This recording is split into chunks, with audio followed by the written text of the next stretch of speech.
The rain hammered against my kitchen window as I watched 6 figures huddled under the broken streetlight across from my house. Their expensive designer coats were soaked through, their once pristine shoes caked with mud. I recognized them immediately. My sister Victoria, her husband Kenneth, my brother Marcus with his wife Elena, and my parents, Dorothy and Frank Morrison. The same people who had called me crazy and irresponsible just 3 years ago when I made the decision that changed everything. I'd love to know which corner of the globe you're watching from. And if this story speaks to you, make sure to subscribe. Tomorrow's video is one you absolutely can't miss. They were standing at my gate now, hands pressed against the iron bars, looking up at the warm lights glowing from every window of my home. Inside, I could hear laughter echoing from the living room where my 6 children were playing board games, their voices mixing together in the kind of joy that only comes from a house filled with love. Victoria raised her hand and knocked on the gate. The sound cut through the storm like a gunshot. I didn't move from my position at the window. After 3 years of silence, after the cruel words and the family gatherings I was no longer invited to, they had finally come. But they weren't here to apologize or reconnect. They were here because they had lost everything, and I was their last hope. 3 years earlier, I was Amanda Richardson, a 34-year-old marketing executive living in Portland, Oregon. I had built a comfortable life for myself after my divorce, a modest 3-bedroom house in the Laurelhurst neighborhood, a reliable job at a tech startup, and what I thought was a supportive family. My weekends were quiet, spent reading or tending to my small garden, but I felt something missing that I couldn't quite name. The turning point came on a Thursday morning in October when I was walking to my favorite coffee shop on Burnside Street. That's when I first saw them.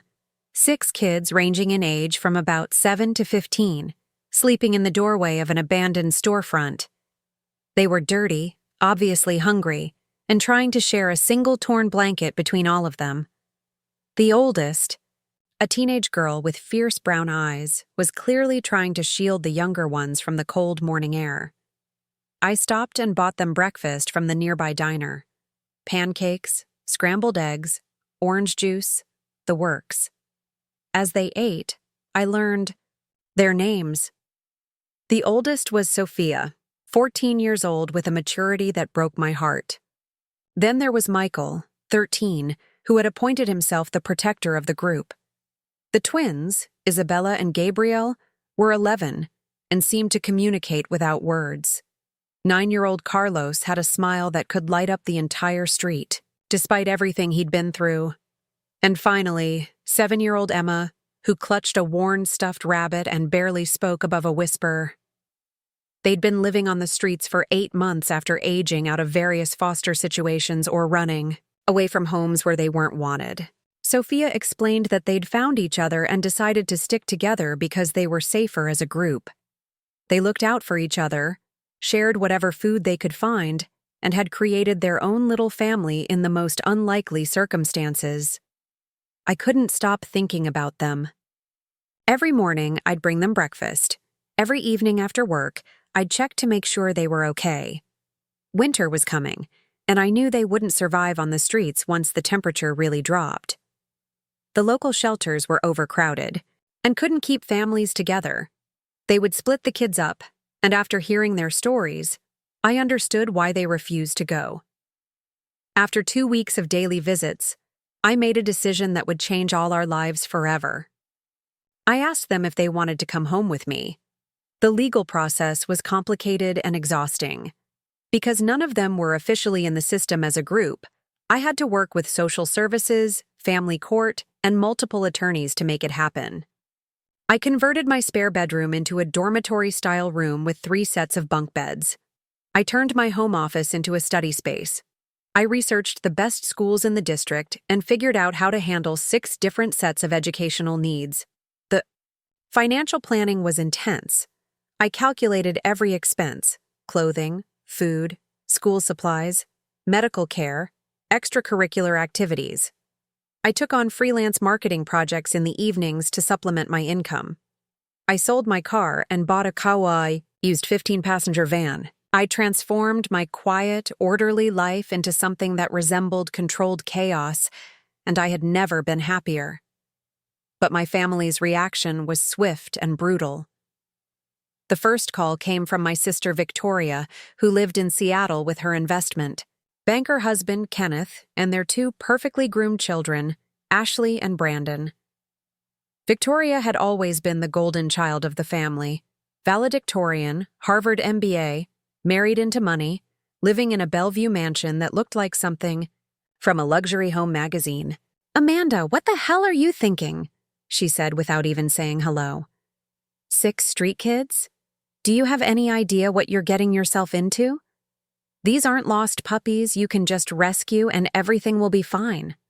I tried to explain my reasoning, but Victoria cut me off. "These kids probably have drug problems, criminal backgrounds, psychological issues. You're putting yourself in danger, and you're throwing away your future. What happens when you want to date again?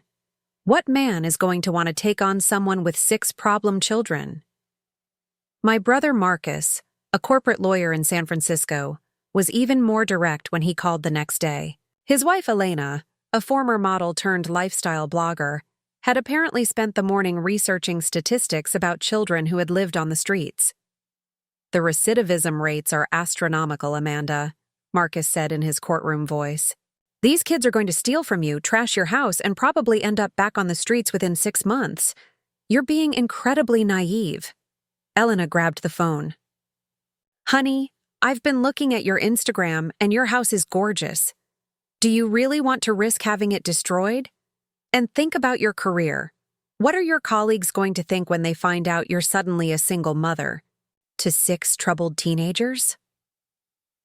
The worst conversation came when my parents, Dorothy and Frank, drove down from their retirement community in Bend to stage what felt like an intervention. They sat in my living room, the same living room where my kids now did their homework every night, and delivered what they clearly thought was tough love. "Sweetheart," my mother said, her voice dripping with condescension, "we know you've been lonely since the divorce, but this isn't the way to fill that void. These children need professional help, not someone playing house with them."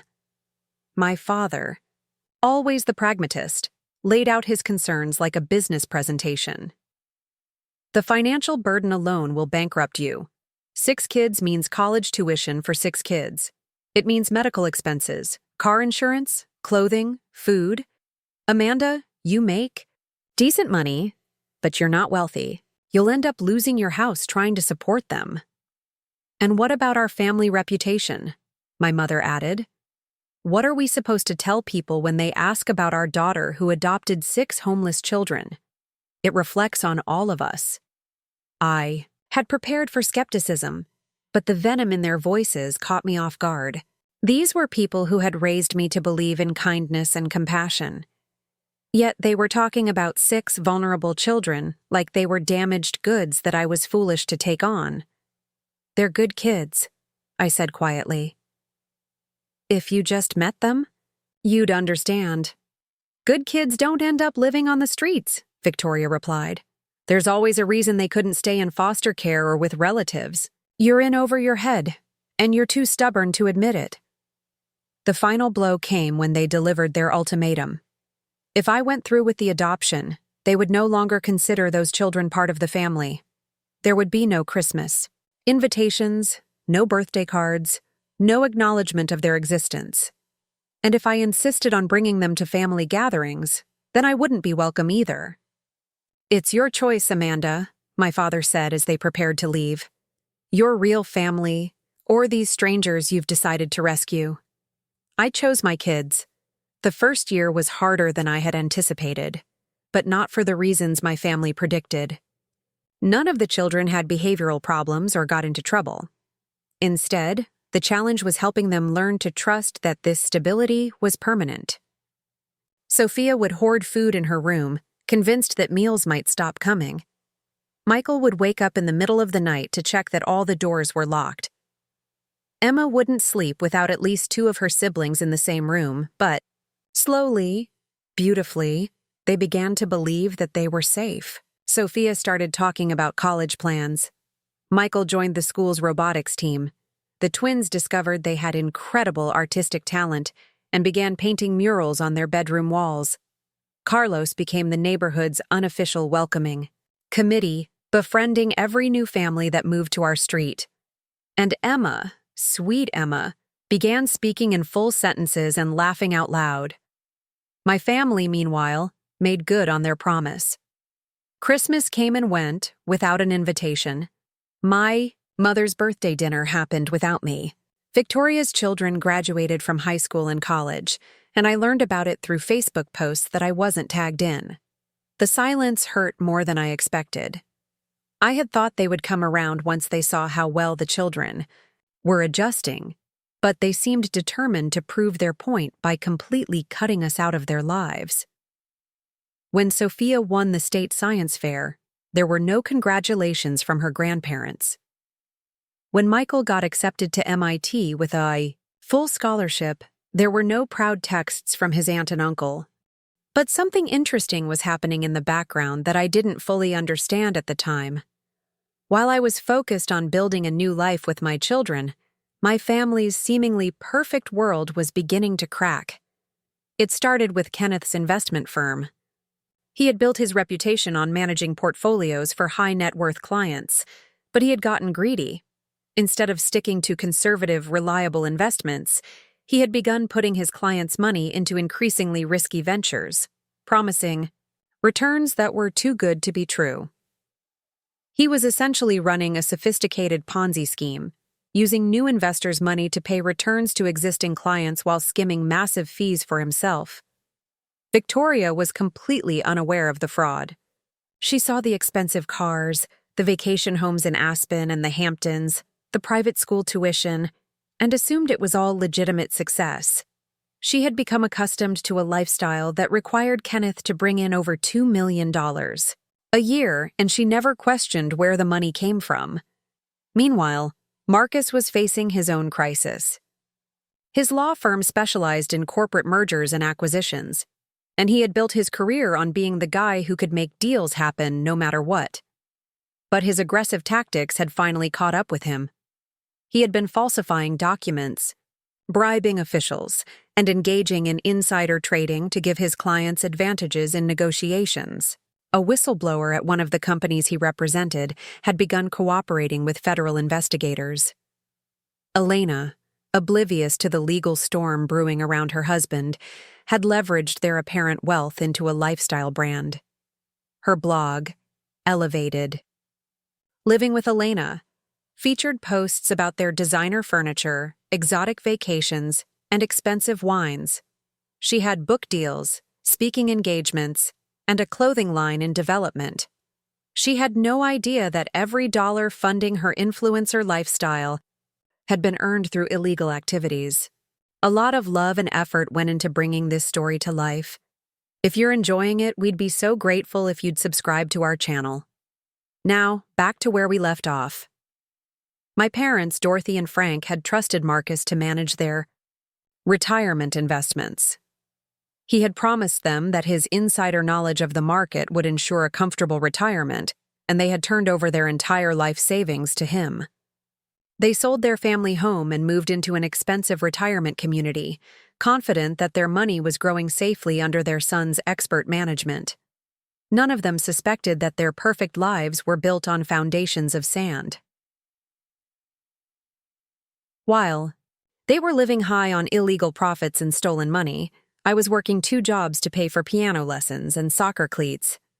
While they were taking Caribbean cruises and shopping at Nordstrom, I was clipping coupons and buying clothes at Target. While they were judging me for my choices, I was raising 6 incredible human beings who were thriving despite everything they had been through.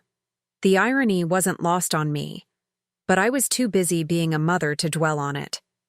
Sophia was preparing for her senior year of high school with plans to study biochemistry.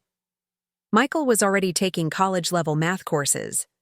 Isabella had won a regional art competition, and Gabriel had been accepted into a prestigious summer music program.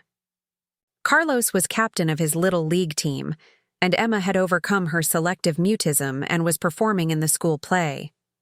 We had created something beautiful together, a real family built on love, trust, and mutual respect. We had game nights and movie marathons.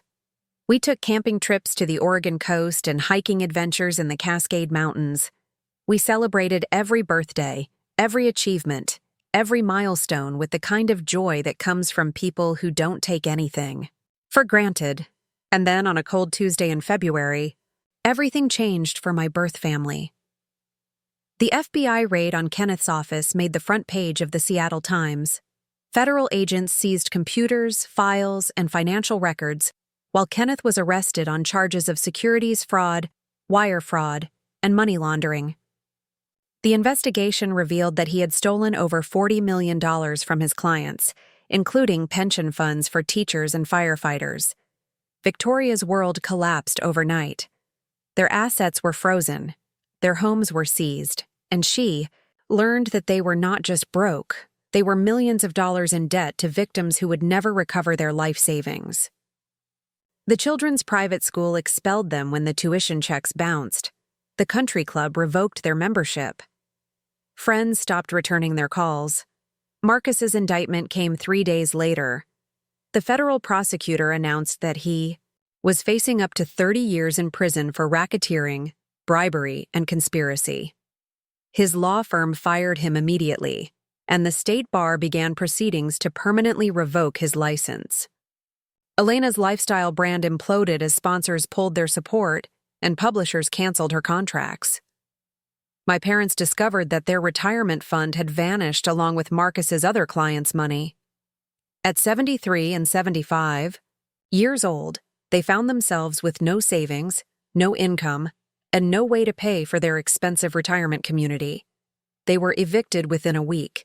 The local news picked up the story, and suddenly, the Morrison family name was synonymous with fraud and corruption. Reporters camped outside their homes, neighbors whispered behind their backs, and their former social circles closed ranks against them. In the span of 2 weeks, they had lost everything: their money, their homes, their reputations, and their futures. They were facing the same uncertainty and desperation that my 6 children had known before I found them. The difference was that my kids had been innocent victims of circumstances beyond their control. My family had created their own downfall through greed, arrogance, and illegal behavior. And now, as I stood at my kitchen window watching them huddle in the rain outside my gate, I realized that they had finally understood what I had tried to tell them 3 years ago. Sometimes the people who seem to have nothing are the ones who have everything that matters. And sometimes the people who think they have everything are one mistake away from losing it all. Victoria's knock came again, more desperate this time. I could see her breath forming clouds in the cold air as she pressed her face against the iron bars of my gate.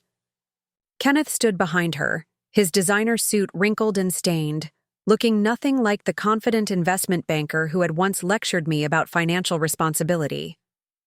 I walked slowly to my front door and opened it, standing on my covered porch where they could see me but couldn't reach me. The rain continued to fall, and none of them had umbrellas. "Amanda," Victoria called out, her voice cracking. "Please, we need to talk to you." For 3 years, I had imagined this moment. I had wondered what I would say if they ever came back, if they ever realized how wrong they had been. But now that it was happening, I felt strangely calm. "It's late," I said simply. "My children have school tomorrow." The word children hit them like a physical blow. I could see Marcus flinch, and my mother actually took a step backward. They had spent 3 years pretending these kids didn't exist, and now they were being forced to acknowledge them. "We lost everything," Kenneth said, his voice barely audible over the rain. "The house, the cars, the accounts, everything's gone." Elena stepped forward, her perfect hair plastered to her head. "We don't have anywhere to go, Amanda.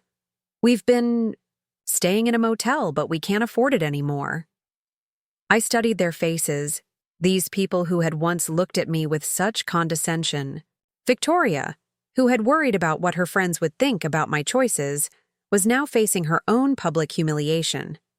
Marcus, who had lectured me about the financial burden of raising 6 children, was bankrupt and facing decades in prison, where, "Are Ashley and Brandon?" I asked Victoria, referring to her teenage children. Her face crumpled. "They're staying with Kenneth's parents in Florida. They don't want to be associated with us right now." Ashley changed her last name back to Kenneth's mother's maiden name. "She won't even return my calls." The irony was overwhelming. Victoria had been so concerned about family reputation that she had disowned her own sister, and now her own children had disowned her. My father stepped forward, looking older than I remembered. The stress of the past few weeks had aged him considerably.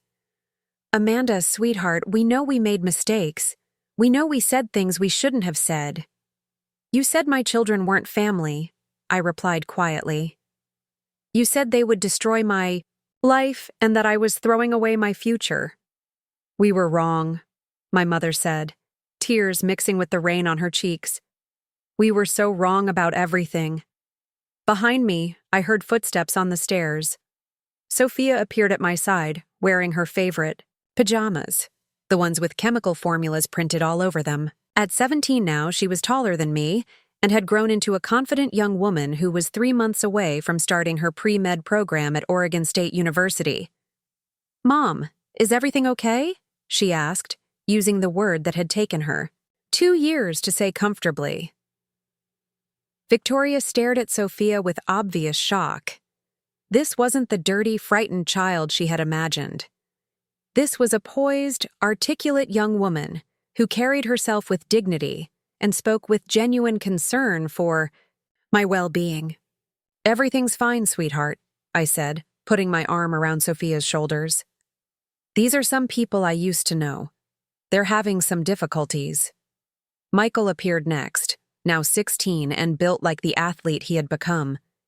He played varsity basketball and had already received scholarship offers from several colleges. The twins followed, Isabella with paint still on her fingers from her latest art project, and Gabriel carrying his violin case because he'd been practicing for his audition to Juilliard. Carlos bounded down the stairs with his characteristic energy, even though he should have been asleep hours ago. At 12, he was the social butterfly of the family, always organizing neighborhood games and making sure everyone felt included. Emma, now 10, walked down slowly, still carrying her stuffed rabbit, but no longer the silent, traumatized child she had once been. My family outside the gate stared at these 6 young people who stood with me on the porch like a protective barrier. These were the problem children they had been so certain would ruin my life. Instead, they were obviously thriving, well-adjusted kids who had formed a strong family unit. "Who are they, Amanda?" Emma asked, her voice clear and confident. "They're my relatives," I said, "but they're also strangers." The words hung in the air like a challenge. For 3 years, my birth family had treated my children as strangers. Now they were the ones standing on the outside, looking in at a family they didn't recognize or understand. Marcus stepped closer to the gate. "We need help, Amanda. The lawyers are saying I could get 25 years. Elena's pregnant and we don't have health insurance anymore. We don't have anywhere to go." Elena was pregnant. I absorbed this information without reaction. She had built a career out of showcasing her perfect life, and now she was facing the prospect of raising a child in poverty while her husband sat in federal prison. "What exactly are you asking for?" I said. Victoria wiped her nose with the back of her hand, a gesture that would have horrified her 3 years ago. "Can we stay with you? Just temporarily until we figure something out. We'll sleep on the floor, we'll do chores, we'll help with anything you need." The request was so outrageous that I almost laughed. My house was already full with 8 people. Adding 6 more adults would be impossible, even if I wanted to help them. But more than that, they were asking me to welcome back people who had caused me tremendous pain. You told me I had to choose between my real family and these strangers, I said, gesturing to my children. I chose them. They've never let me down, never abandoned me, never made me feel ashamed of my choices. We were scared, my mother said desperately. We didn't understand what you were doing. We thought you were making a mistake. Sophia squeezed my hand. Mom, it's cold out here. You should go inside. The gesture was so protective, so natural, that it highlighted everything my birth family had missed. They had been so focused on what they thought my children would take from me that they never considered what they would give me.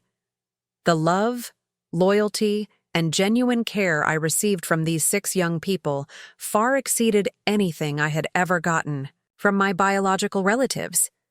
I need to think about this, I said finally.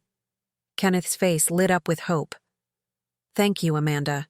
We knew you'd understand. We knew you wouldn't turn your back on your family. But I held up my hand. I didn't say yes. I said I need to think about it. You spent 3 years making it clear that we weren't family. You can't just change the definition now that it's convenient for you. I turned to go back inside, but Victoria called out again. Amanda, wait. What about forgiveness? What about second chances? I paused at my front door. I forgave you a long time ago. Forgiveness doesn't mean forgetting.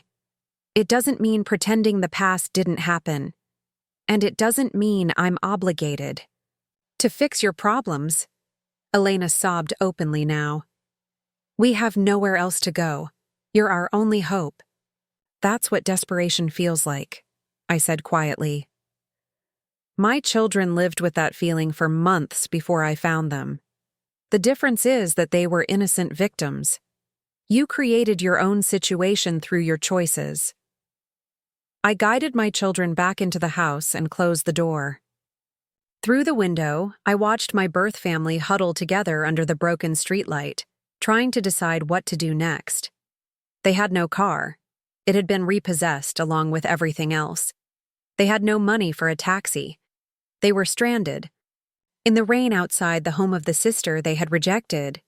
Inside, my children settled back into their evening routines. Sophia returned to her chemistry homework.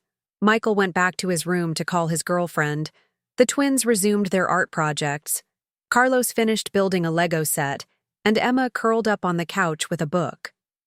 This was the life my birth family had been so certain would be chaotic and dysfunctional. Instead, it was peaceful, productive, and filled with the kind of contentment that comes from people who genuinely care about each other. Are you okay, Mom? Isabella asked, looking up from her painting. I'm fine, sweetheart. Are those people going to cause problems for us? Michael asked from the stairs. I considered the question carefully. I don't think so. They're dealing with their own problems right now. Carlos, always the most empathetic of my children, looked concerned. They looked really sad and cold. They made some bad choices, I explained. And now they're facing the consequences of those choices. Like when I used to steal food and got in trouble? Emma asked. No, baby. You stole food because you were hungry and had no other options. They stole money because they were greedy and wanted more than they had earned. The distinction was important. My children had done whatever they needed to do to survive before I found them. Some of them had shoplifted, food or small items they could sell for money, but they had never hurt anyone, never taken advantage of people who trusted them, never built their lives on lies and fraud. My birth family, despite their advantages and opportunities, had chosen to break the law for personal gain. They had destroyed innocent people's retirement funds, corrupted legal proceedings, and lived beyond their means on stolen money. The fact that they were now facing consequences didn't make them victims, it made them accountable. At 11 o'clock, I looked out. The window again. They were still there, soaked to the skin and shivering. Part of me felt sorry for them, but a larger part of me remembered the 3 years of silence, the missed birthdays and graduations, the way they had made me choose between them and my children. I made myself a cup of tea and sat in my kitchen, thinking about what to do next. I could let them sleep in my garage for the night, but then what? They had no money, no prospects, and no plan. Kenneth was facing federal charges that would likely result in a long prison sentence. Marcus was in the same situation. Elena was pregnant and had no marketable skills beyond lifestyle blogging. My parents were elderly and had no savings left. More importantly, I had to consider the impact on my children. They had worked so hard to build stability and trust. Would bringing these people into our home disrupt the peace we had created? Would it send the wrong message about boundaries and consequences? As I sat there weighing my options, I realized that my birth family's presence at my gate represented more than just a plea for help. It was the final validation of every choice I had made 3 years ago. They had been so certain that I was ruining my life, and now they were the ones whose lives had been ruined.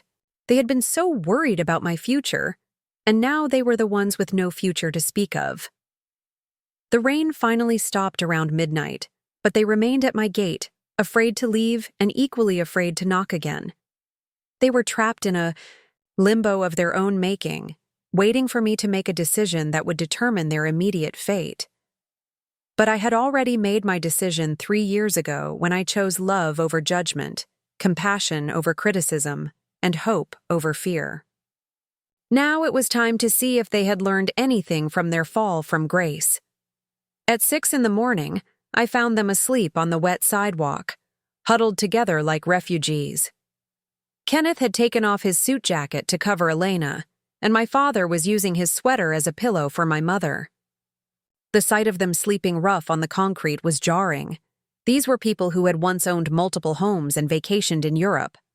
I made my decision. I walked out to the gate with a thermos of coffee and a bag of breakfast sandwiches I had prepared.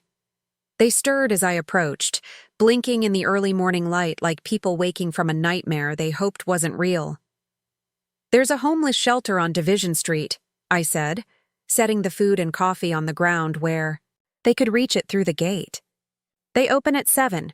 You can shower there and get connected with social services." Victoria struggled to her feet, her expensive dress torn and dirty. "Amanda, please. We're family." "No," I said firmly. "Family doesn't abandon each other when times get tough. Family doesn't demand that you choose between them and the people you love. Family doesn't disappear for 3 years and then show up expecting help when their world falls apart." Marcus stood up slowly, his lawyer's composure completely shattered. "What do you want us to do? Grovel? Beg for forgiveness? We already admitted we were wrong." "I want you to understand something," I said. 3 years ago, you were all so concerned about what would happen to me if I took in 6 homeless children. You worried about my finances, my reputation, my future. But you never once asked what would happen to those children if I didn't help them. I gestured toward my house, where warm light glowed from the kitchen windows. Sophia would have dropped, out of school to work full-time just to keep the others fed. Michael would probably be in juvenile detention by now for stealing food. The twins might have been separated and put in different foster homes. Carlos would have lost that beautiful optimism that makes him who he is. And Emma— I paused, thinking of my youngest daughter. Emma might never have spoken again. Elena wiped her eyes with the back of her hand. "We get it, Amanda. You saved them. You're a hero. But what about us? What about blood families?" "Blood family," I repeated. "You mean the same blood family that told me my children would never be their grandchildren, nieces, or nephews? The same blood family that said I was throwing my life away?" Kenneth stepped forward, desperation making his voice shake.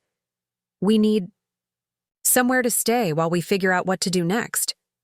The lawyers are saying there might be a plea deal if I cooperate fully. Maybe I won't get the full 25 years.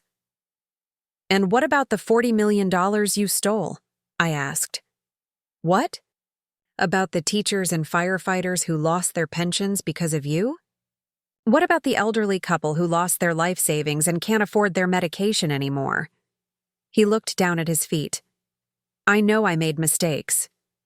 Those weren't mistakes, Kenneth. Mistakes are accidental. What you did was deliberate. Systematic theft. You looked those people in the eye, took their money, and then used it to buy vacation homes and luxury cars while they trusted you with their futures. My mother finally spoke, her voice weak and hoarse. Amanda, we're sorry. We're truly sorry for everything we said and did, but we're desperate. We don't have anywhere else to turn. Desperation is a powerful teacher, I said.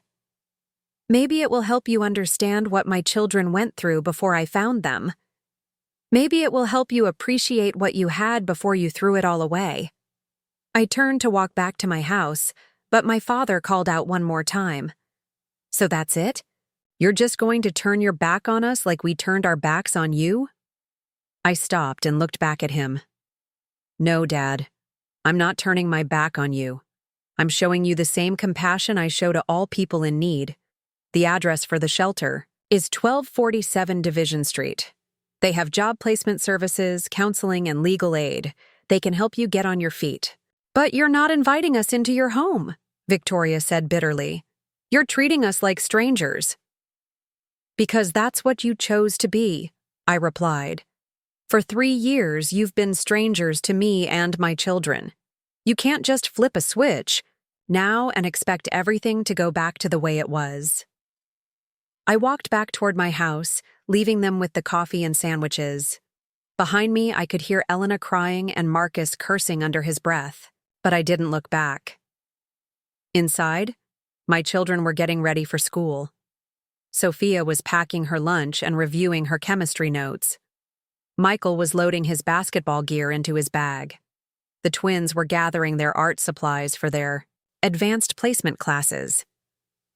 Carlos was practicing his presentation for social studies, and Emma was reading quietly at the kitchen table. This was the chaos my family had been so afraid of. 6 young people starting their day with purpose and direction, supporting each other, and contributing to a household that ran on mutual respect and shared responsibility. Mom, there are people outside talking really loudly, Carlos said, looking out the window. I could see my birth family arguing among themselves, their voices carrying across the quiet morning street. Kenneth was gesturing angrily while Victoria stood with her arms crossed. Marcus was on his phone, probably calling someone who couldn't help him. Elena sat on the curb with her head in her hands. They'll be leaving soon, I said. Sophia looked at me carefully. Are you okay? You seem upset. I'm fine, sweetheart. Just dealing with some unpleasant people from my past. Michael paused in packing his bag. Do you want me to stay home today, in case they cause trouble? The offer touched me deeply. Michael had appointed himself as my protector from the day I brought him home, and even now, at 16, he was ready to skip school to make sure I was safe. No, honey, you have that big math test today, remember? Besides, they're not dangerous, just desperate. Gabriel, who rarely spoke in the mornings, looked up from tuning his violin. Desperate people can be dangerous, Mom. We learned that on the streets. His observation was astute. My children had learned to read people and situations in ways that most teenagers never had to. They could spot potential threats, recognize manipulation, and protect themselves from people who might want to take advantage of them. These people aren't dangerous to us, I assured him. They're family members who made bad choices and now they're facing consequences. But they won't hurt us. Emma closed her book and looked at me with the wisdom that sometimes emerged from her quiet observation of the world. Are you sad about them, Mom? The question cut right to the heart of what I was feeling. Yes, Emma, I am sad about them. I'm sad that they chose money and status over family. I'm sad that they wasted 3 years we could have spent together. And I'm sad that it took losing everything for them to realize what they had given up. Carlos, ever the optimist, brightened up. Maybe now they'll learn to be better people. Maybe, I said, though I wasn't convinced. Sometimes people need to lose everything before they can appreciate what really matters. As my children finished getting ready for school, I watched through the window as my birth family slowly accepted that I wasn't going to change my mind. Kenneth helped Elena to her feet, and Marcus folded up his phone in frustration. Tourists took one last look at my house before turning away. They walked slowly down the street, carrying nothing but the clothes on their backs and the weight of their poor decisions. 3 years ago, they had been the ones with money, status, and security. Now they were the ones facing uncertainty and homelessness. The reversal of fortune was complete, but it brought me no satisfaction. I had never wanted them to fail or suffer. I had simply wanted them to accept the family I had chosen and to treat my children with the love and respect they deserved. After my kids left for school, I sat in my quiet kitchen and reflected on what had just happened. In many ways, it felt like the closing of a chapter that had been left open for 3 years. My birth family had finally seen the consequences of their choices, and I had finally been able to tell them exactly how their rejection had affected me. But more than anything, the encounter had reinforced just how right my decision had been 3 years ago. The 6 young people who had just left for school were my real family. They were the ones who supported me, loved me unconditionally, and made our house a home. They were the ones who had given me purpose, joy, and a future worth building. And they were the ones who would be there for me no matter what challenges lay ahead. My birth family had lost everything because they had prioritized the wrong things. They had chosen wealth over relationships, status over integrity, and pride over love. Now they would have to rebuild their lives from nothing, just like my children had done when I found them. The difference was that my children had rebuilt with love, support, and hope. My birth family would have to do it with the knowledge that their own poor choices had caused their downfall. As I cleaned up the breakfast dishes, I realized that I felt lighter than I had in years. The burden of their rejection, which I had carried for so long, was finally gone. I had chosen my family, and they had chosen me.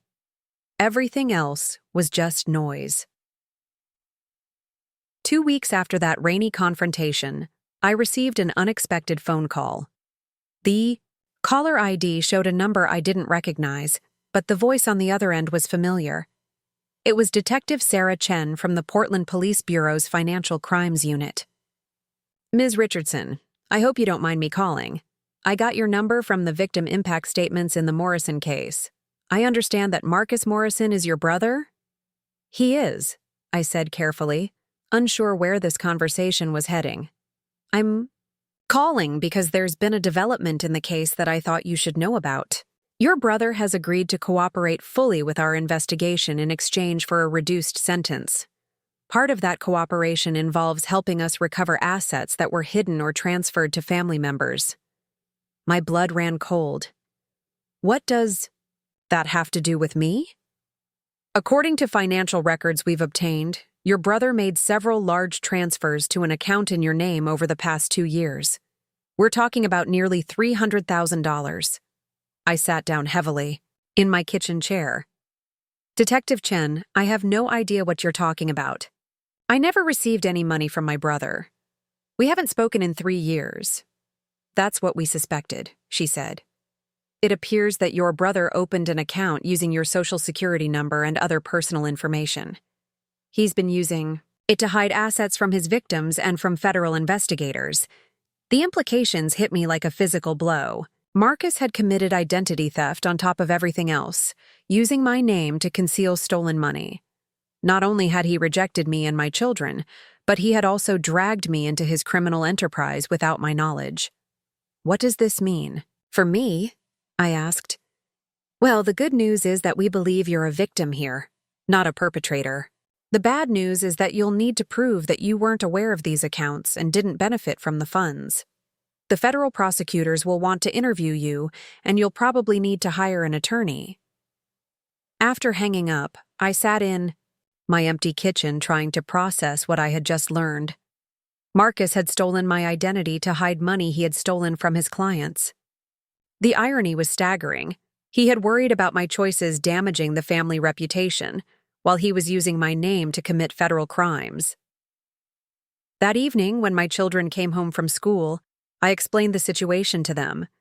They deserved to know what was happening, especially since it might affect our family. Sophia, who had been accepted to medical school early admission, looked concerned. "Will this hurt your credit score? Will it affect my student loans?" Michael, always practical, asked, "Do we need to change our last name? I don't want people associating us with what your brother did." The twins had a different perspective. Isabella said, "This is just like when people used to judge us for being homeless. They're going to judge you for something you didn't do." Gabriel added, "But the difference is that we know the truth about who you are." Carlos, who had grown into a thoughtful 13-year-old, was indignant. "That's not fair. Uncle Marcus can't just use your name without asking. That's like forgery." Emma, now 11 and wise beyond her years, simply said, "Some people hurt others even when they're family." Their responses reminded me why I had made the right choice 3 years ago. These children understood loyalty, integrity, and unconditional support in ways that my birth family never had. Over the next month, I spent countless hours with federal agents, attorneys, and forensic accountants trying to unravel the web of lies Marcus had created.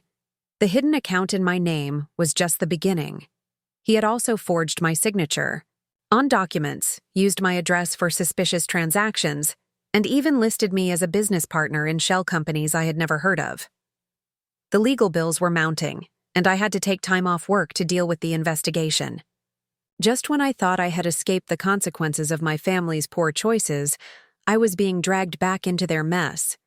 But the worst part came when I learned the full extent of what they had been saying about me to cover their tracks. Detective Chen called me in for another interview and brought with her a thick folder of documents. "Ms. Richardson, I need to show you something that's going to be difficult to hear." She opened the folder and pulled out a series of emails between Marcus and Kenneth. In them, they discussed their backup plan if their schemes were discovered. That backup plan involved pinning as much blame as possible on me. The emails painted me as the mastermind behind their operations, claiming that I had pressured them into risky investments and illegal activities to fund my expensive lifestyle with 6 adopted children. They had created an elaborate fiction in which I was the greedy sister who had manipulated them into helping me support my collection of troubled kids. One email from Kenneth to Marcus was particularly vicious. "If this goes south, we blame Amanda. We say she convinced us that the kids needed expensive medical treatments and private schooling. We say she guilt-tripped us into bending the rules to help her. She's already the black sheep of the family. No one will be surprised to learn she's corrupt too." Marcus had replied, "Perfect, and the adoption angle makes her look unstable anyway. Who adopts 6 street kids unless they're mentally unbalanced? The prosecutors will buy it." Reading those words felt like being stabbed in the chest. Not only had my brothers-in-law planned to frame me for their crimes, but they had also planned to use my children, my greatest joy and proudest accomplishment, as evidence of my supposed instability and greed. Detective Chen watched my face as I read. "I'm sorry you had to see this, but we needed you to understand why we had to investigate you so thoroughly. These emails were part of their insurance policy. They were going to destroy my life to save themselves," I said quietly. "They were going to try," she confirmed. "Fortunately, the financial evidence doesn't support their story. All the money trail leads back to them, not to you. And frankly, their characterization of you doesn't match what we've observed." She was right about that. The investigators had interviewed my neighbors, my co-workers, my children's teachers, and everyone who knew our family. What they found was a single mother who worked 2 jobs to support her children, who drove a used minivan, who shopped at discount stores, and who had never displayed any signs of wealth or excessive spending. Meanwhile, Kenneth and Marcus had been living in multi-million-dollar homes, driving luxury cars, and taking exotic vacations. Their story that I was the one pressuring them for money didn't hold up to even basic scrutiny, but the emotional damage was done. Reading those emails, seeing how casually they had planned to sacrifice me to save themselves, was devastating. They hadn't just rejected me and my children, they had actively plotted to destroy us if it became convenient. That night, I sat in my living room watching my children do their homework, and I marveled at the contrast. These 6 young people, who had come from circumstances most people couldn't imagine, had never once betrayed my trust or tried to harm me for their own benefit. Meanwhile, my blood relatives, who had every advantage in life, had been prepared to throw me under the bus to escape the consequences of their own actions. Sophia looked up from her calculus textbook. "Mom, you look upset. Is everything okay?" I considered telling her about the emails, but decided against it. My children had been through enough trauma in their young lives. They didn't need to know that their adoptive mother's own family had planned to frame her for federal crimes. "I'm just tired," I said. "This legal stuff is exhausting." Michael closed his laptop and came to sit next to me on the couch. "Is there anything we can do to help?" The offer was so genuine, so generous, that it brought tears to my eyes. Here was a 16-year-old boy who should be worried about basketball games and college applications, offering to help me deal with the fallout from crimes he had nothing to do with. "Just keep being yourselves," I said. "Keep working hard in school, keep supporting each other, and keep being the amazing people you are." Emma curled up on my other side. "We're not going anywhere, Mom. We're a family forever." Those words, "we're a family forever," hit me with their simple power. This little girl, who had once been too traumatized to speak, was now offering me the kind of unconditional loyalty that my birth family had never provided. The twins came over and joined. Our impromptu family huddle, followed by Carlos and Gabriel. Within minutes, all 6 of my children were surrounding me on the couch, offering comfort and support without being asked. This was what family really meant. Not shared DNA or last names, but shared commitment to each other's well-being. Not obligation, based on blood relations, but love based on choice and mutual respect. 3 years ago, my birth family had forced me to choose between them and these children. They had been so certain I was making the wrong choice, so convinced that I was throwing away my real family for strangers who would eventually betray me.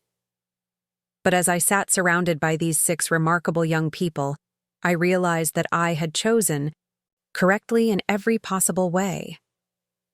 They were my real family, and they always would be. The legal investigation continued for several more weeks, but eventually, the federal prosecutors confirmed what I had known all along. I was a victim, not a perpetrator. The charges against me were dropped, the fraudulent accounts were closed, and my name was cleared. Marcus and Kenneth both received lengthy federal prison sentences. Victoria and Elena were left to rebuild their lives as single mothers with no money, no connections, and criminal husbands. My parents, broke and homeless, eventually moved into a subsidized senior housing complex in Sacramento. Through it all, my children and I continued building our life together. Sophia graduated as valedictorian and started her pre-med program. Michael received a full basketball scholarship to University of Oregon. The twins both got accepted to prestigious art schools. Carlos was elected student body president of his middle school. And Emma, my quiet observer, started writing poetry that made her teachers cry. We had survived the storm of my birth family's downfall and emerged stronger than ever. We were proof that families aren't born, they're built, one choice at a time, by people who decide to love and support each other no matter what challenges they face. 5 years had passed since that rainy night when my birth family appeared at my gate. Life had taken on a rhythm I could never have imagined when I first found 6 frightened children sleeping in a doorway. Sophia was now in her 3rd year of medical school at OHSU, specializing in pediatric oncology. She had graduated summa cum laude from Oregon State and won multiple research awards. More importantly, she had found her calling helping children who faced life-threatening illnesses, drawing from her own experience of overcoming seemingly impossible odds. Michael had finished his degree in engineering at University of Oregon while playing Division I basketball. He was now working for Intel in Hillsboro and had proposed to his college girlfriend, Sarah, who was a teacher at a local elementary school. They were planning a wedding for the following spring. Isabella had been accepted to the Rhode Island School of Design, where she was studying graphic design with a focus on social justice campaigns. Her artwork had been featured in several galleries, and she used her talent to create awareness campaigns for homeless youth organizations. Gabriel had gotten into Juilliard and was pursuing his master's degree in violin performance, while also composing original pieces inspired by his early experiences on the streets.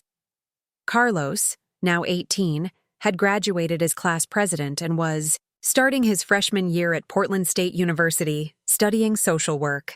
His natural ability to connect with people had developed into a genuine calling to help others navigate difficult circumstances. Emma, at 16, had become an accomplished writer whose poetry had been published in several literary magazines. She was also the editor of her high school newspaper and planned to study journalism in college. Our house had evolved along with the children. What had once been a cramped space with bunk beds had been expanded into a comfortable home where everyone had their own room. The garage had been converted into an art studio for Isabella, and the basement had become Gabriel's practice space where he could play violin without disturbing anyone. I had been promoted to senior marketing director at my company, and the freelance work I had taken on during the early years had grown into a successful consulting business. Financially, we were more stable than we had ever been, but more importantly, we were emotionally secure in ways that money couldn't buy. The legal troubles from Marcus's identity theft had been fully resolved 2 years earlier. He was serving a 15-year sentence in federal prison, and Kenneth had gotten 18 years. Both men had aged dramatically during their trials, their former arrogance replaced by the hollow look of people who had lost everything through their own actions. Victoria had eventually found work as a retail manager at a department store in Tacoma. Elena had moved back to her parents' house in Nebraska, with her young son, working as a substitute teacher while her husband served his time. My parents had settled into their subsidized housing, surviving on Social Security and food stamps. I occasionally received updates about them through mutual acquaintances, but there had been no direct contact since that morning when I had directed them to the homeless shelter. They had never reached out to apologize, to ask about their grandchildren and nieces and nephews, or to acknowledge the damage they had caused, but life has a way of coming full circle in unexpected ways. On a Tuesday afternoon in October, exactly 8 years after I had first found my children sleeping on the street, I received a phone call that changed everything. The caller was Dr. Patricia Williams, a social worker at Dernbecker Children's Hospital. Ms. Richardson, I'm calling because we have a situation here that I think you should know about. We have an elderly patient, Frank Morrison, who was brought in after collapsing from malnutrition and dehydration. When we were taking his medical history, he mentioned having a daughter named Amanda Richardson who lives in Portland. My father was in the hospital. After 8 years of silence, my first news about him came from a stranger telling me he was fighting for his life. How bad is it? I asked. He's stable now, but it was touch and go for a while. The bigger issue is that he and his wife have been living in their car for the past 3 months. Their housing assistance was cut due to budget restrictions, and they've been basically homeless. His wife, Dorothy, is also showing signs of malnutrition and has some cognitive issues that suggest early-stage dementia. I closed my eyes and tried to process what I was hearing. My parents, who had once owned a beautiful home and lived comfortable lives, were now homeless and starving. Dr. Williams, I need to ask you something directly. Are they asking for me? Do they want me to come? There was a pause. Actually, no. Mr. Morrison specifically told us not to contact you. He said you had your own family to worry about and wouldn't want to be bothered with their problems. Even in his lowest moment, even when he was literally dying from starvation, My father was still protecting his pride by not reaching out to the daughter he had rejected. But I felt I had to call anyway, Dr. Williams continued. Because based on what he's told us about his situation, you might be his only option for help. I told Dr. Williams I would call her back and hung up the phone. Then I sat in my kitchen, the same kitchen where I had watched my birth family shiver in the rain 8 years earlier, and tried to figure out what to do. My children were all in school or college, pursuing their dreams and building their futures. They had overcome their traumatic childhoods and become remarkable young adults. They didn't need my birth family's drama disrupting their lives, but I also couldn't ignore the fact that my parents were elderly, sick, and homeless.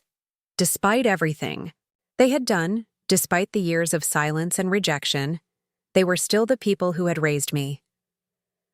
That evening, I called a family meeting. All 6 of my children came home. The ones still living locally came in person, and the ones away, at college joined by video call. I explained the situation and asked for their advice. The responses were as varied as their personalities, but all were thoughtful and compassionate. Sophia, the future doctor, was clinical in her assessment. If Grandpa Frank is malnourished and Grandma Dorothy has dementia, they need medical care and supervision. The question is whether we're the right people to provide that. Michael, the engineer, approached it logically. We have the space now, and we have the financial resources. The practical question is whether taking them in would be safe for our family emotionally. Isabella, the artist, saw it through the lens of social justice. This is exactly what we would want someone to do if we were old and homeless. It doesn't matter what they did to us before. Gabriel, the musician, was characteristically quiet before speaking. They hurt you, Mom, but helping them doesn't mean we have to pretend that didn't happen. Carlos, the social worker in training, had the most insight. Sometimes people need help even when they don't deserve it. That's what social work is about, helping people regardless of their past mistakes. Emma, the writer, had perhaps the most profound observation. If we help them, we're not doing it for them. We're doing it because it's who we are. We're the kind of family that doesn't abandon people, even when they've abandoned us. After 2 hours of discussion, we reached a unanimous decision. We would help my parents, but on our terms and with clear boundaries. The next morning, I went to the hospital to see my father for the first time in 8 years. He looked decades older than he should have, his face gaunt and his eyes hollow. When he saw me walk into his room, he actually tried to turn away. Amanda, you shouldn't be here. Dr. Williams had no right to call you. Dad, you're sick and Mom needs help. Where else would I be? He was quiet for a long moment, staring at the ceiling. Finally, he said, We don't deserve your help. Not after what we did to you and those kids. It was the closest thing to an apology I had ever received from him. You're right, I said. You don't deserve my help. But I'm not offering it because you deserve it. I'm offering it because it's the right thing to do. I explained our family's decision. We would help them get back on their feet, but they would need to follow certain rules. They would live in the guest house I was having built on my property, which would give them independence while ensuring they had support. They would participate in family dinners and activities, which meant treating my children with respect and acknowledging them as their grandchildren. And most importantly, there would be no more attempts to divide our family or question my choices. My father listened without interrupting, tears streaming down his cheeks. When I finished, he whispered, Why? After everything we put you through, why would you do this? Because that's what families do, I said. Real families don't abandon each other, even when they've been abandoned themselves. 6 months later, my parents had moved into their small but comfortable guest house. My mother's dementia was progressing, but she was getting proper medical care and medication. My father had gained back the weight he had lost and was helping with yard work around the property. The integration wasn't always smooth. There were awkward moments, painful conversations, and old wounds that took time to heal. But slowly, carefully, we were building something new from the ashes of what had been broken. The most beautiful moment came on Emma's 17th birthday. We were having dinner on the back patio, all 10 of us gathered around the long table that had replaced the small kitchen table from our early days. My mother, in one of her clearer moments, looked around at all the faces and said, "Amanda, you have such a beautiful family." It was the first time she had ever referred to my children as family without qualification or hesitation. My father, who had been quietly observing the conversation between his grandchildren about their college plans and career dreams, finally spoke up. "I was wrong," he said simply. "About everything. These kids, your kids, they're remarkable, and you did something I never could have done." Sophia, now preparing for her medical residency, reached across the table and took his hand. "Grandpa, Frank, we all make mistakes. What matters is that we're here now." As I looked around that table at the faces of the people I loved most in the world, I realized that our story had come full circle in the most unexpected way. The family that had rejected us had been welcomed back, not because they deserved it, but because love is stronger than pride, forgiveness is more powerful than resentment, and sometimes the greatest victory is choosing compassion over justice. We had built something extraordinary together, a family that proved that love isn't limited by blood, that second chances are possible, and that sometimes the greatest strength comes from choosing to help those who have hurt you. My children have taught me that family isn't something you're born into. It's something you create through daily choices to love, support, and stand by each other no matter what challenges arise. And in the end, that lesson had room enough to include even those who had once turned their backs on us. 5 years had passed since that rainy night when my birth family appeared at my gate.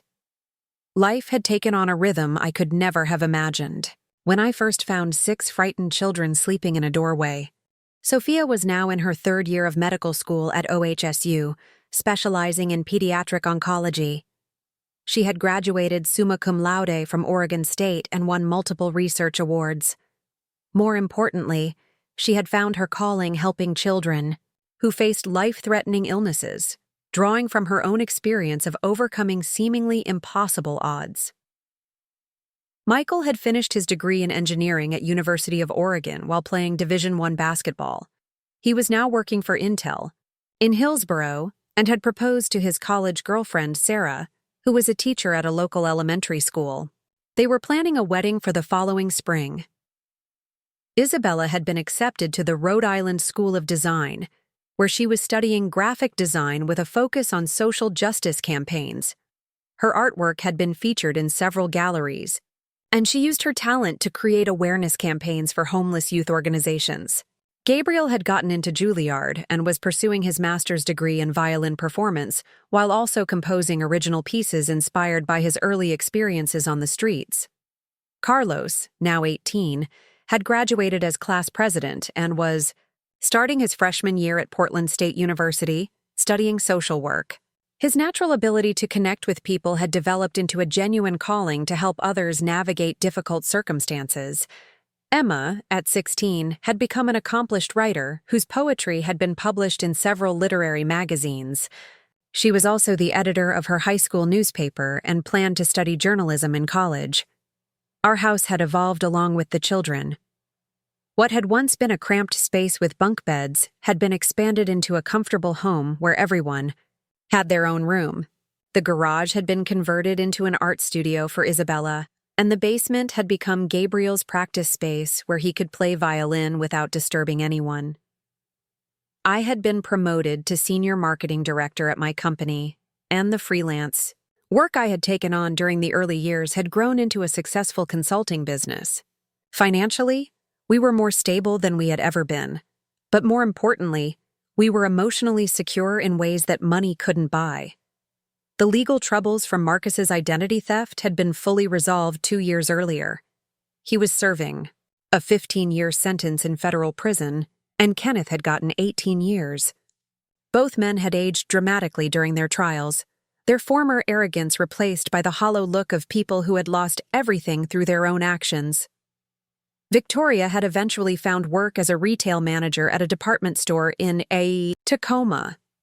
Elena had moved back to her parents' house in Nebraska with her young son, working as a substitute teacher while her husband served his time. My parents had settled into their subsidized housing, surviving on Social Security and food stamps. I occasionally received updates about them through mutual acquaintances, but there had been no direct contact since that morning when I had directed them to the homeless shelter. They had never reached out to apologize, to ask about their grandchildren and nieces and nephews, or to acknowledge the damage they had caused. But life has a way of coming full circle in unexpected ways. On a Tuesday afternoon in October, exactly 8 years after I had first found my children sleeping on the street, I received a phone call that changed everything. The caller was Dr. Patricia Williams, a social worker at Dernbecker Children's Hospital. "Ms. Richardson, I'm calling because we have a situation here that I think you should know about. We have an elderly patient, Frank Morrison, who was brought in after collapsing from malnutrition and dehydration. When we were taking his medical history, he mentioned having a daughter named Amanda Richardson who lives in Portland. My father was in the hospital. After 8 years of silence, my first news about him came from a stranger telling me he was fighting for his life. How bad is it? I asked. He's stable now, but it was touch and go for a while. The bigger issue is that he and his wife have been living in their car for the past 3 months. Their housing assistance was cut due to budget restrictions, and they've been basically homeless. His wife, Dorothy, is also showing signs of malnutrition and has some cognitive issues that suggest early-stage dementia. I closed my eyes and tried to process what I was hearing. My parents, who had once owned a beautiful home and lived comfortable lives, were now homeless and starving. Dr. Williams, I need to ask you something directly. Are they asking for me? Do they want me to come? There was a pause. Actually, no. Mr. Morrison specifically told us not to contact you. He said you had your own family to worry about and wouldn't want to be bothered with their problems. Even in his lowest moment, even when he was literally dying from starvation, my father was still protecting his pride by not reaching out to the daughter he had rejected. But I felt I had to call anyway, Dr. Williams continued, because based on what he's told us about his situation, you might be his only option for help. I told Dr. Williams I would call her back and hung up the phone. Then I sat in my kitchen, the same kitchen where I had watched my birth family shiver in the rain 8 years earlier, and tried to figure out what to do. My children were all in school or college, pursuing their dreams and building their futures. They had overcome their traumatic childhoods and become remarkable young adults. They didn't need my birth family's drama disrupting their lives, but I also couldn't ignore the fact that my parents were elderly, sick, and homeless. Despite everything they had done, despite the years of silence and rejection, they were still the people who had raised me. That evening, I called a family meeting. All 6 of my children came home. The ones still living locally came in person, and the ones away, at college, joined by video call. I explained the situation and asked for their advice. The responses were as varied as their personalities, but all were thoughtful and compassionate. Sophia, the future doctor, was clinical in her assessment. If Grandpa Frank is malnourished and Grandma Dorothy has dementia, they need medical care and supervision. The question is whether we're the right people to provide that. Michael, the engineer, approached it logically. We have the space now, and we have the financial resources. The practical question is whether taking them in would be safe for our family emotionally. Isabella, the artist, saw it through the lens of social justice. This is exactly what we would want someone to do if we were old and homeless. It doesn't matter what they did to us before. Gabriel, the musician, was characteristically quiet before speaking. They hurt you, Mom, but helping them doesn't mean we have to pretend that didn't happen. Carlos, the social worker in training, had the most insight. Sometimes people need help even when they don't deserve it. That's what social work is about. helping people regardless of their past mistakes. Emma, the writer, had perhaps the most profound observation. If we help them, we're not doing it for them. We're doing it because it's who we are. We're the kind of family that doesn't abandon people, even when they've abandoned us. After 2 hours of discussion, we reached a unanimous decision. We would help my parents, but on our terms and with clear boundaries. The next morning, I went to the hospital to see my father for the first time in 8 years. He looked decades older than he should have, his face gaunt and his eyes hollow. When he saw me walk into his room, he actually tried to turn away. "Amanda, you shouldn't be here. Dr. Williams had no right to call you. Dad, you're sick, and Mom needs help. Where else would I be?" He was quiet for a long moment, staring at the ceiling. Finally, he said, "We don't deserve your help. Not after what we did to you and those kids." It was the closest thing to an apology I had ever received from him. "You're right," I said. "You don't deserve my help. But I'm not offering it because you deserve it. I'm offering it because it's the right thing to do." I explained our family's decision. We would help them get back on their feet, but they would need to follow certain rules. They would live in the guest house I was having built on my property, which would give them independence while ensuring they had support. They would participate in family dinners and activities, which meant treating my children with respect and acknowledging them as their grandchildren. And most importantly, there would be no more attempts to divide our family or question my choices. My father listened without interrupting, tears streaming down his cheeks.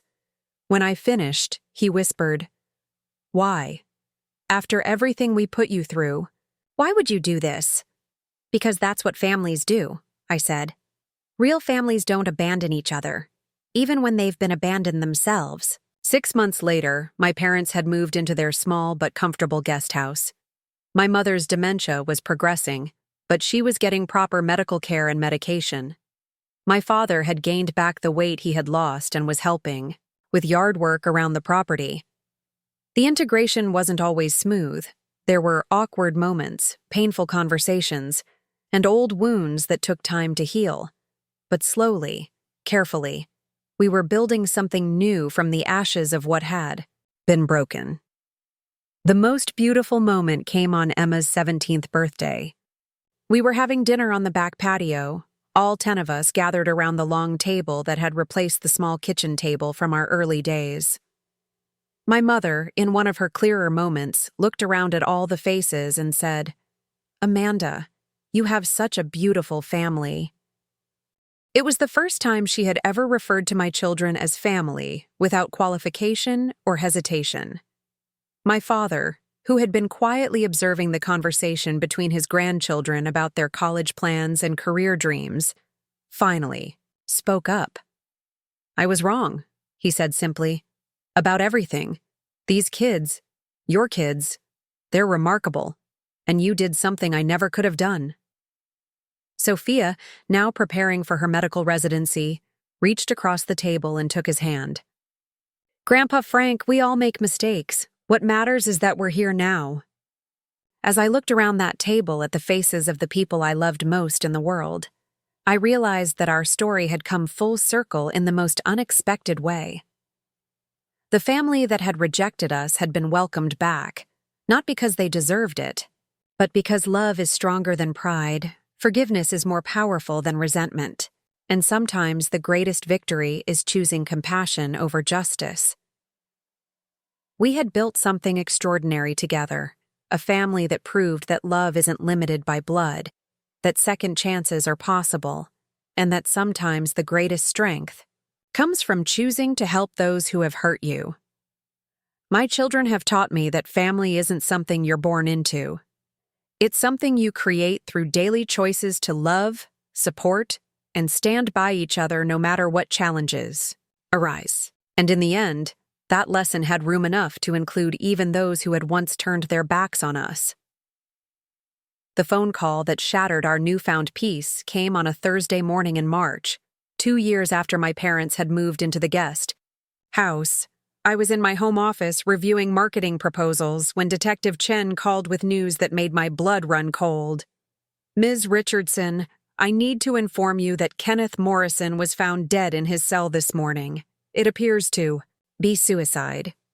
Kenneth, my former brother-in-law, had been serving his 18-year sentence at a federal prison in California.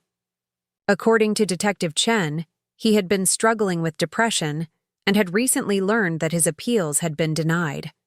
His children, Ashley and Brandon, hadn't visited him once during his incarceration. There's something else, Detective, Chen continued. Before his death, Kenneth sent a letter to the federal prosecutor's office.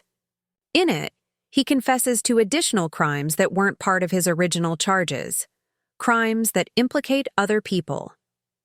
My stomach dropped. What kind of crimes? Money laundering through offshore accounts, bribing federal judges, and blackmailing clients who discovered his fraud. But here's the part that concerns you. He also confesses that he and your brother Marcus had been planning to frame you for their crimes from the very beginning, not just as a backup plan. The revelation hit me like a physical blow. Kenneth's posthumous confession revealed that my identity theft hadn't been a desperate last-minute scheme. It had been part of their criminal enterprise from day one. They had opened accounts in my name, forged my signature on documents, and built an entire false narrative about my involvement while they were still pretending to be legitimate businessmen. According to his letter, Detective Chen explained, they chose you as their fall guy specifically because you had adopted 6 children. They thought it would be easy to convince investigators that you were desperate for money to support them. The calculation behind their betrayal was breathtaking. They hadn't just rejected my children. They had weaponized them, planning to use society's prejudices about families like ours to destroy me if their schemes were discovered. That evening, I gathered my family to explain what we had learned. My parents, now both living in the guest house, listened with horror as I read portions of Kenneth's confession. My father, who had regained much of his strength over the past 2 years, was visibly shaken. I knew Kenneth was ambitious, he said, quietly, but I never imagined he was capable of something like this. My mother, despite her advancing dementia, seemed to understand the gravity of what we were discussing. They were going to hurt you, Amanda. They were going to hurt our grandbabies. It was the first time she had called my children our grandbabies, without hesitation or qualification. Sophia, now in her final year of medical school, was furious. So they planned this whole thing from the beginning? They were setting you up? While they were still coming to family dinners and acting like everything was normal? Michael, who had recently gotten married and was expecting his first child, put his arm around his pregnant wife, Sarah. Thank God you chose us over them, Mom. Imagine if you had stayed loyal to people who were planning to destroy you. But it was Emma, now 18 and preparing for college, who asked the question that cut to the heart of everything. Mom, are you glad Kenneth is dead? The question hung in the air like smoke. Was I glad that the man who had planned to destroy my life was gone? Did I feel vindicated by his suicide? Was there satisfaction in knowing that he had died alone in a prison cell, abandoned by his own children? No, I said finally. I'm not glad he's dead. I'm sad that he chose to live his life the way he did. I'm sad that he hurt so many people, and I'm sad that he never found a way to make peace with what he had done. Carlos, now a senior, in college studying social work, nodded approvingly. That's the difference between us and them. We don't celebrate other people's suffering, even when they've hurt us. Gabriel, who had graduated from Juilliard and was now performing with the Portland Symphony, had been quiet throughout the conversation. Finally, he spoke. His death doesn't change anything about our family. We're still who we are, and we're still together. He was right. Kenneth's suicide was tragic, but it didn't alter the fundamental truth of our situation. We had built something beautiful together, something that his posthumous confessions couldn't touch or diminish. But the revelations did have one unexpected consequence. They finally prompted Victoria to reach out to me for the first time in 10 years. The letter arrived 3 days after Kenneth's funeral, which none of us had attended. Victoria's handwriting was shaky, and several words were smudged as if she had been crying while writing. "Dear Amanda," it began. "I don't know if you'll even read this, but I had to try to tell you how sorry I am. Kenneth's confession has shown me just how evil he really was, and how wrong I was about everything. I spent 10 years defending a man who was planning to destroy my own sister. I chose him over you, and I chose his lies over your truth.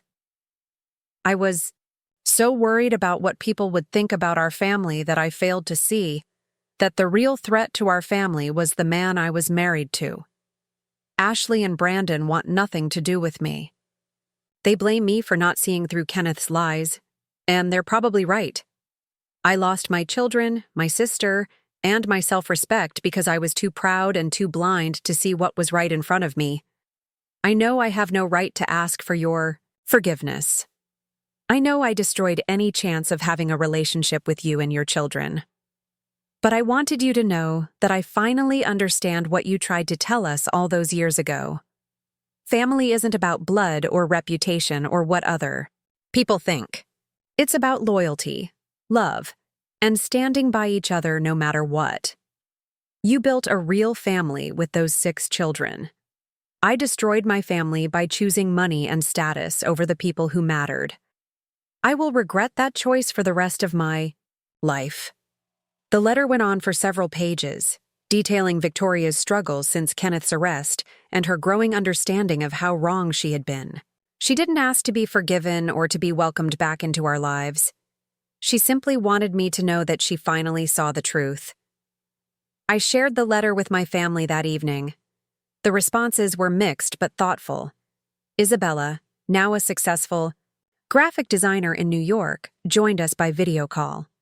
"It sounds like she's genuinely sorry, but being sorry doesn't undo 10 years of cruelty," Sophia agreed.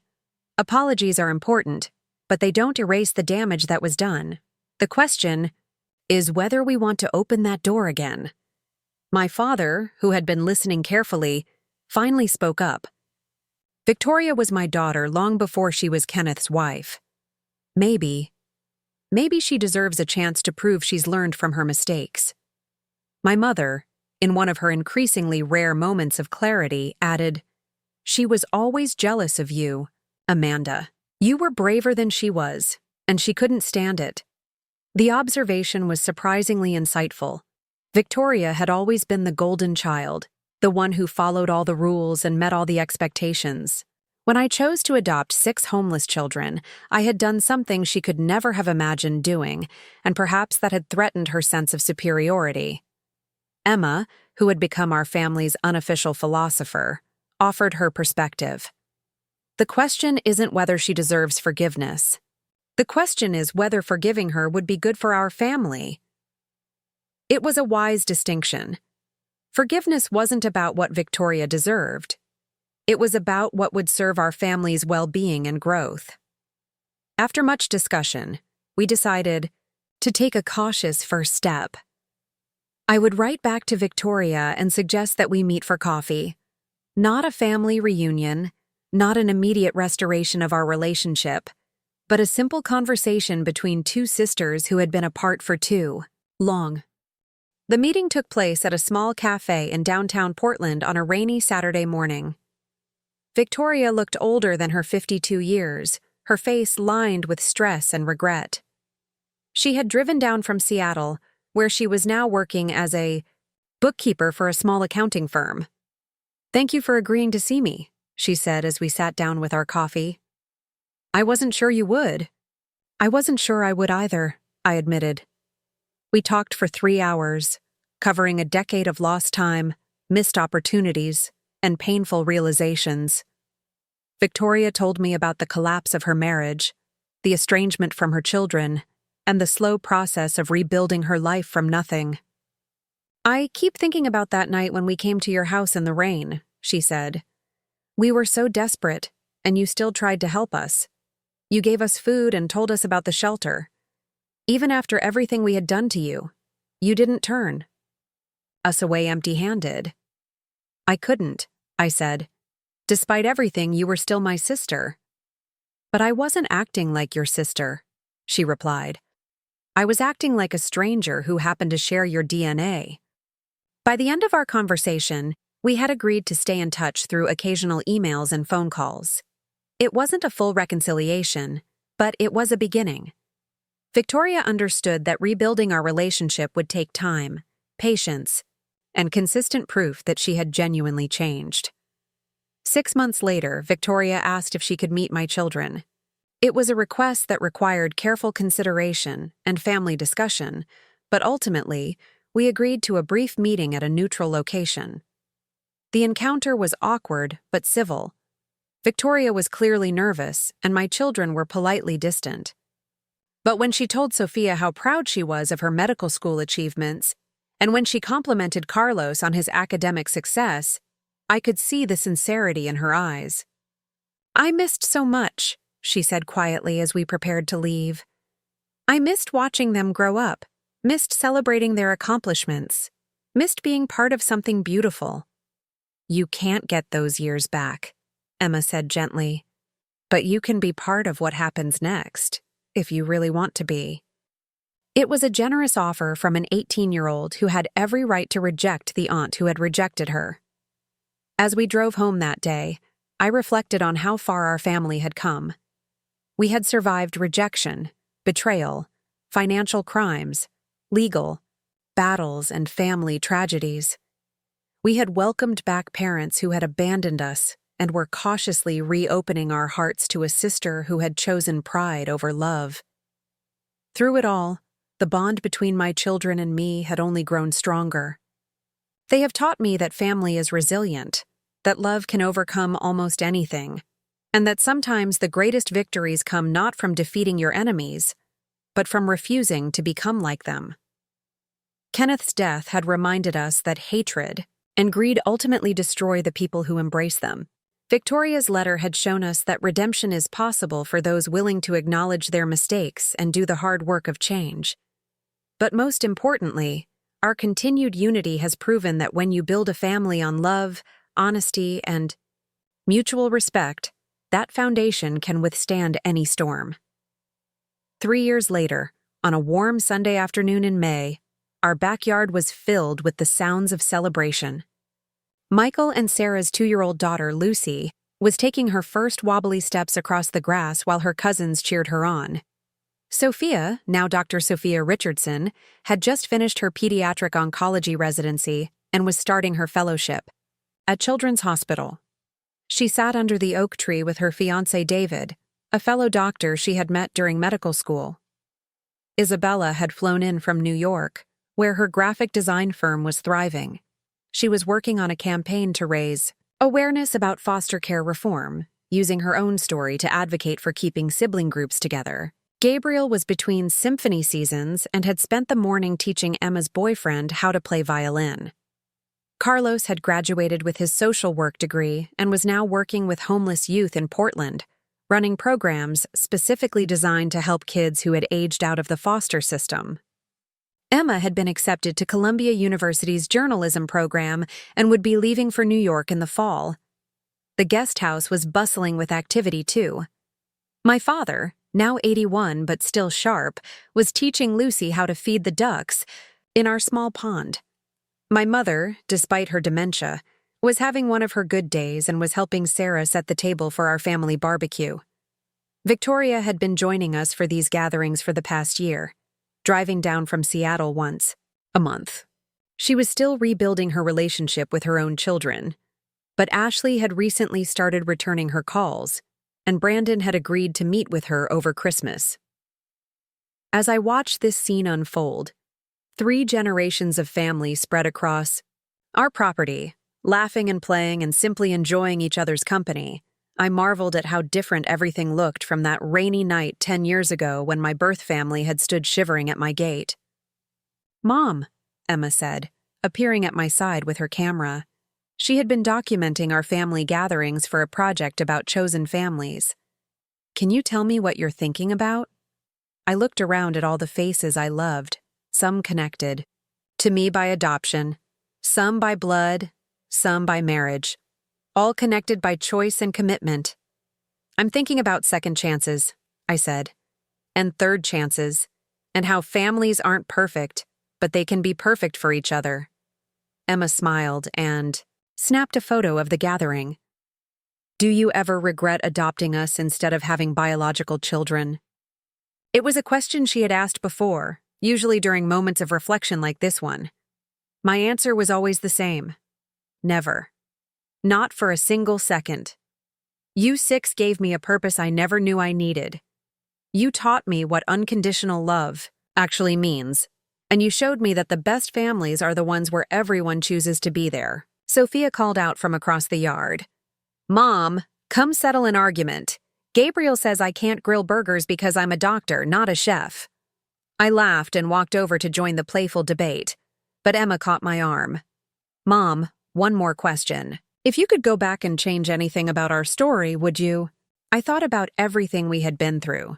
The rejection, the betrayal, the legal battles, the slow process of forgiveness and rebuilding. All of it had shaped us into who we were today. I wouldn't change the ending, I said. But I wish the middle had been easier for all of you. The middle made us stronger, Emma said wisely, and it made our family unbreakable. She was right. The challenges we had faced together had forged bonds that couldn't be broken by outside pressure or internal conflict. We had learned to trust each other completely because we had been tested and had never failed each other. As the sun began to set over our property, I gathered everyone together for our traditional family photo. 23 people now. Children, grandchildren, in-laws, parents, and one cautiously welcomed sister. We arranged ourselves on the back deck, with the little ones in front and the adults standing behind them. Say, family, Isabella called out, adjusting her professional camera. Family! We all shouted together, and the sound echoed across the yard like a promise. Later that evening, after everyone had gone home or settled into their rooms, I sat on my front porch and looked out at the quiet street. The same street where I had once watched 6 desperate people plead for help they didn't deserve but needed anyway. I thought about the woman I had been 12 years ago, single, lonely, searching for something to give my life meaning. I had found it in 6 frightened children who needed someone to believe in them. But the truth was, they had saved me as much as I had saved them. They have taught me that love multiplies rather than divides, that families can be built one choice at a time, and that sometimes the people who seem to have nothing are the ones who have everything that matters. My phone buzzed with a text from Sophia. Thanks for the best childhood ever, Mom. Can't wait to give Lucy cousins to play with someday. Another message came from Michael. Sarah says Lucy's first word was gamma. That's you, in case you were wondering. Then Carlos. The kids at the center asked me to tell them the story about how our family started. Hope that's okay. Isabella. Love you, Mom. Thanks for showing us what family really means. Gabriel. Playing a concert next month dedicated to chosen families. You're my inspiration. And finally, Emma. Writing my college application essay about second chances and redemption. Spoiler alert, we're the heroes of the story. I smiled and put my phone away. 12 years ago, I had made a choice that my birth family thought was crazy and irresponsible. I had chosen 6 homeless children over the approval of my relatives, love over convention, hope over fear. It was the best decision I had ever made. As I stood up to go inside, I took one last look at the street where it all began. Tomorrow would bring new challenges, new opportunities to grow and love and support each other. But tonight, I was simply grateful for the family I had chosen and who had chosen me back. We were proof that families aren't born. They're built, one choice at a time, by people who decide that love is stronger than blood, that loyalty is more powerful than genetics, and that sometimes the greatest families are the ones nobody sees coming. Looking for more? We've got two amazing stories ready for you right on screen.